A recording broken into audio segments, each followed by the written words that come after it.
Let's break down what it means for God to be just. Across the Bible, Torah, and Quran, this idea of a just God isn't just a simple statement. It's a foundation. It's huge. The Bible describes God as the ultimate judge, the source of fairness and truth. In Deuteronomy, we've got this intense line. The rock, his work is perfect, for all his ways are justice. A God of faithfulness and without iniquity, just and upright is he. Deuteronomy 32, verse 4. That's saying God's justice isn't just fair by human standards. It's perfect. No flaws, no mistakes. He sees everything. In the Quran, there's a passage that says, "Indeed, Allah does not do injustice, even as much as an atom's weight." Quran 4:40. Just think about that for a second. It's saying God doesn't make mistakes, even at the smallest, most atomic level. It's this divine justice that's impossible to fully grasp, but makes us feel that God's looking out for everyone, right? Now, the Torah gives us these deep stories and laws showing God is both compassionate and, let's face it, pretty strict about justice. There's this verse from Micah that goes, "He has told you, O man, what is good? And what does the Lord require of you but to do justice, and to love kindness, and to walk humbly with your God?" Micah 6, verse 8. Justice here is action. It's something expected of humanity, and yet it's still under God's ultimate control. But here's where things get complicated. In the ancient world, back in Abraham's time, people didn't think about justice the way we do. They didn't have our ideas of equality or fairness. Justice was about survival, about keeping the tribe together, about passing down the family line. The stakes were high, and justice was seen through a different lens, where divine favor wasn't about giving everyone the same thing, but about choosing someone to carry the legacy. And that's where Isaac and Ishmael come in. These two sons of Abraham are in the middle of one of the biggest questions of divine justice in religious history. God chooses Isaac, but what about Ishmael? In Genesis, there's a passage where God says, "Take your son, your only son, whom you love, Isaac." Genesis 22, verse 2. God calls Isaac the only son here, even though Abraham has Ishmael. It's like, wait a minute, what does that mean for Ishmael? How does he fit into this picture of divine justice? Then there's Ishmael's story in the Quran. He's honored as a prophet, blessed in his own way. But still, he's sent away from Abraham and his family. It's as if God's justice here is on this whole other level, working in ways that go beyond human understanding, and we're left with questions. Why would a just God favor one son over the other? What does that say about the justice we think we understand? So here's the big question. Are we dealing with divine justice on a completely different scale, one that might not align with our human sense of fairness? And if justice in Abraham's world was all about survival and legacy, what does that mean for how we see God's choices today? Before we move on, take a moment to subscribe and hit that notification bell so you won't miss any of our upcoming documentaries. Your support truly makes a difference. Now, let's dive into today's documentary. This is the beginning of a journey that's going to shake things up for thousands of years. Abraham, the man at the center of it all, gets this insane promise from God. And we're not talking about a small personal promise here. We're talking about something that will define nations and change history. God says to him, "You're going to be the father of many nations." But here's the kicker. It's not just a promise of a family or a bit of land. God's setting up Abraham to be the start of something massive, this foundational lineage for people who are still around today, claiming him as their ancestor. This is Genesis 12, where God tells Abraham, "I will make you a great nation, and I will bless you. I will make your name great, and you will be a blessing." But think about it. God's making a covenant here. This is a whole different level. In the ancient world, a covenant wasn't just a deal. It was unbreakable. You mess with a covenant, and you're looking at serious consequences. This isn't a handshake. This is a life-binding agreement. So when God enters into this covenant with Abraham, it's a big deal. God's basically staking his reputation on it, showing that his word is something solid, something eternal. Now, here's where the question of justice starts to get interesting. God is often described as just, right? In the Bible, the idea of justice isn't just about laws or rules. It's about God's commitment to doing what's right, keeping his promises.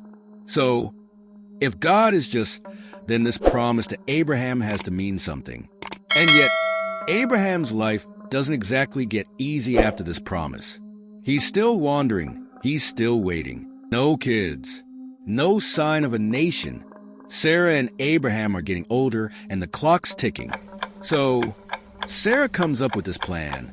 She suggests that Abraham have a child with Hagar, her Egyptian servant.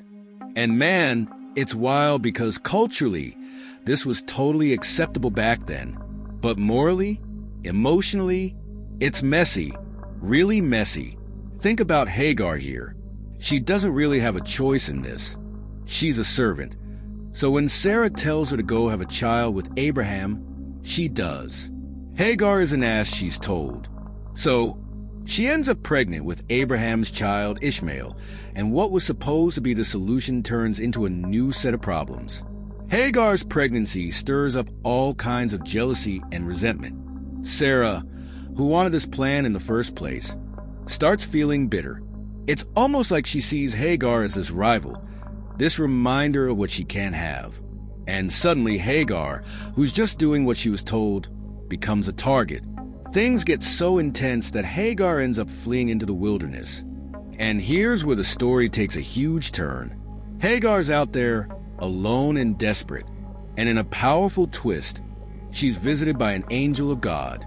This is one of those moments where you see the complexity of God's justice.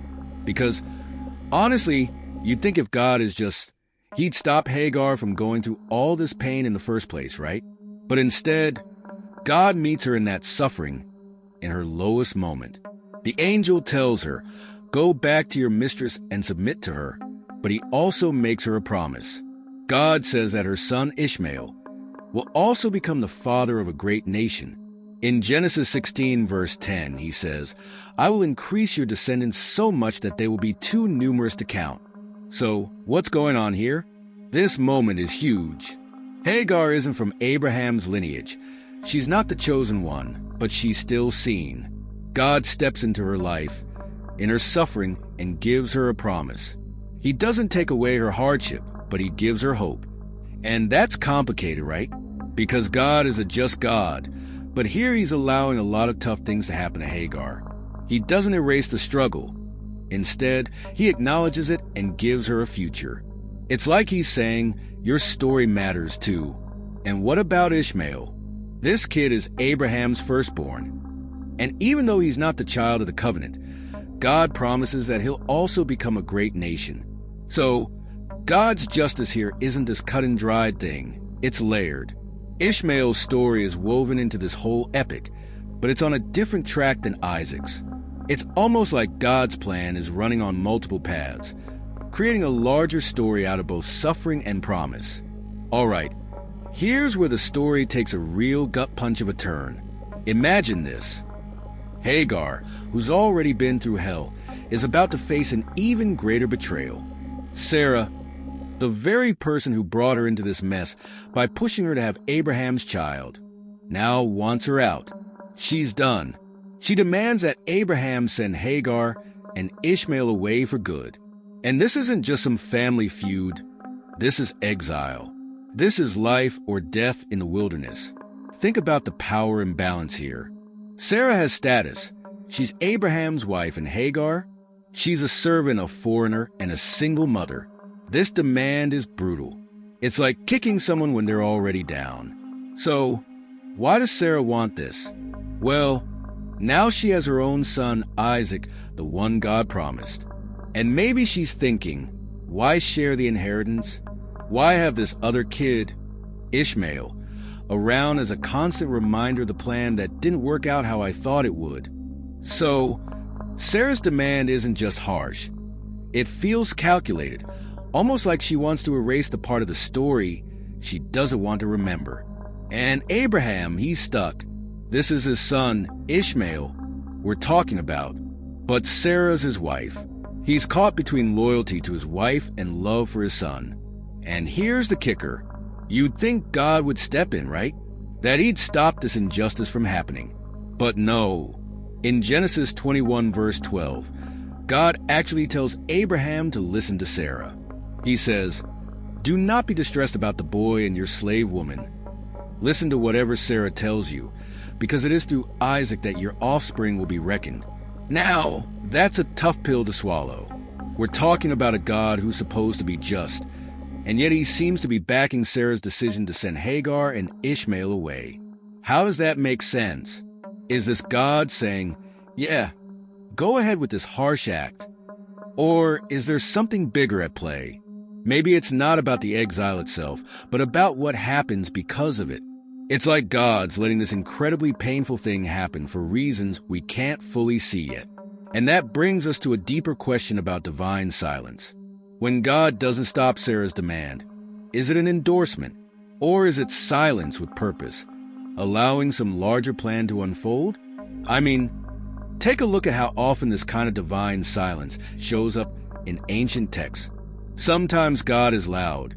He's in your face with burning bushes and booming voices. But other times, he's silent, like he's stepping back. And that silence, man, it's uncomfortable. It leaves room for questions, for doubt. Here, we see a God who lets things play out, even when it seems unjust by our standards. Could it be that this exile, as brutal as it is, has a role in a larger story? God promises that Ishmael, like Isaac, will also become a great nation. So, is this about creating two distinct lineages? Or maybe it's about shaping Hagar and Ishmael's journey in a way that only becomes clear much later. Either way, divine silence here isn't simple. It's not God giving Sarah a stamp of approval. It's more complicated, maybe even strategic. And that, my friends, is the uncomfortable truth we're wrestling with here. When we're talking about a just God, maybe justice doesn't always mean stepping in. Maybe it sometimes means letting humanity's mess unfold, while weaving something bigger in the background that we can't see yet. It's heavy, and it's definitely not easy to square with our idea of a loving, fair God. But it raises the stakes and makes you question the whole idea of justice in this ancient, layered story. Think about it. Isaac, he's the golden child, born to Sarah, the wife, in a way that aligns with the covenant God set up with Abraham. He's destined for this path that seems, honestly, pretty cushy compared to what Ishmael has to go through. Genesis 17 verse 21 says, "But my covenant I will establish with Isaac," which is basically God saying, Isaac's got a special role to play. It feels like everything just kind of lines up for him. He inherits the blessing. He gets the legacy, and he's positioned as the one through whom God's promises will continue. It's like he was born with a direct line to divine favor. And then there's Ishmael. This guy's story is almost the opposite. He's born out of a complicated situation. Hagar's son, not Sarah's. And while God doesn't abandon him, it's clear that Ishmael's path is, let's just say it's not paved in gold. In Genesis 16 verse 12, an angel even tells Hagar that Ishmael will be a wild donkey of a man. His hand will be against everyone and everyone's hand against him. That's not exactly the warmest blessing. But here's the kicker. God does still promise to make Ishmael into a great nation, but it's on a different track. It's survival, endurance, resilience. It's not the chosen path. It's the path of making it work with what he's got. Now, let's talk about what that means. A lot of theologians have tried to interpret this as God showing favoritism to Isaac. Some even say that this favoritism represents a kind of divine selection. Isaac's lineage would fulfill a unique purpose, carrying forward a specific promise tied to the land of Israel and the generations to come.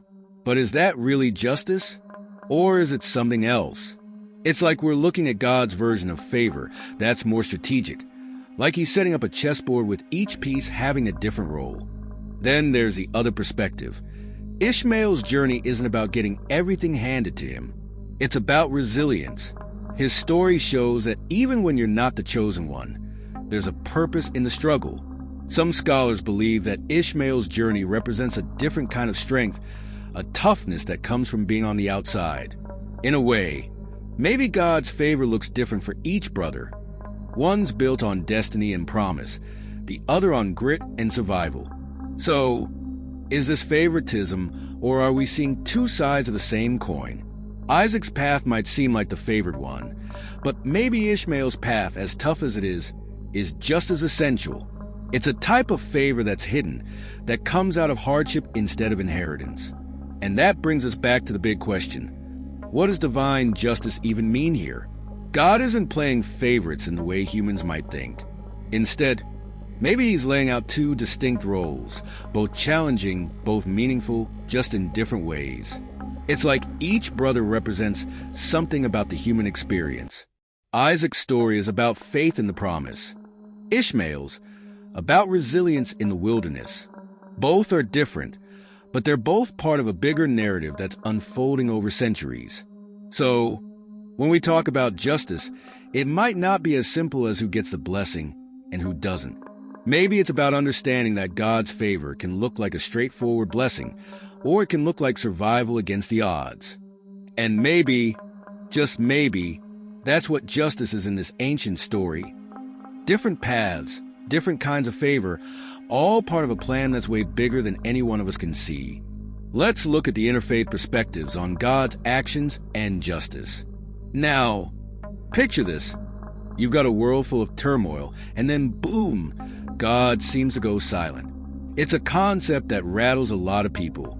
So, why does it just God sometimes seem absent? Well, in these discussions, we find some intriguing interpretations.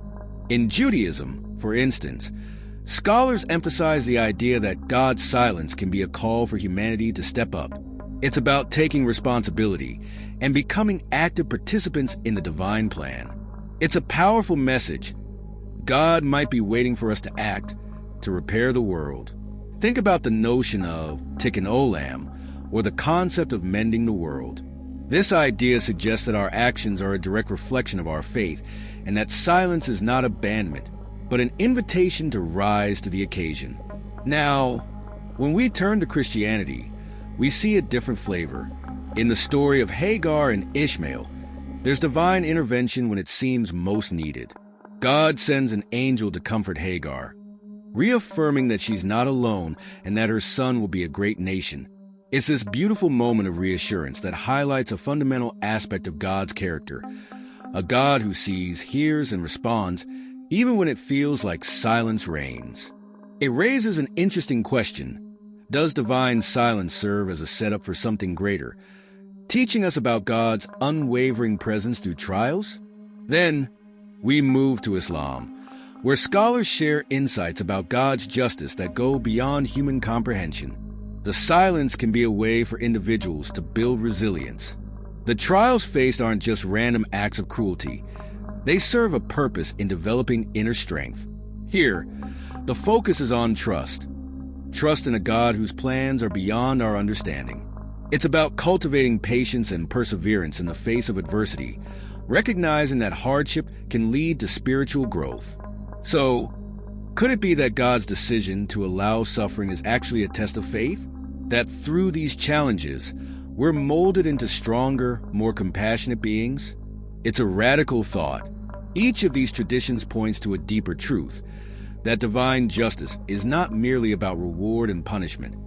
It's about the journey, the struggles we face, and how those struggles shape us. As we ponder divine justice, we're confronted with a profound mystery.